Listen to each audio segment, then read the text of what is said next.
இனிய தமிழ் நெஞ்சங்களுக்கு தமிழ் வணக்கம். திருக்குறள் அதிகாரம் 19 புறங்கூறாமை.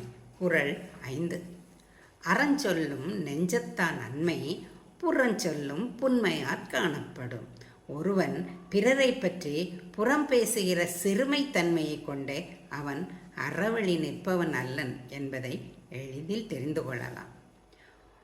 அறஞ்சொல்லும் நெஞ்சத்தான் நன்மை புறஞ்சொல்லும் புன்மையாற் காணப்படும்.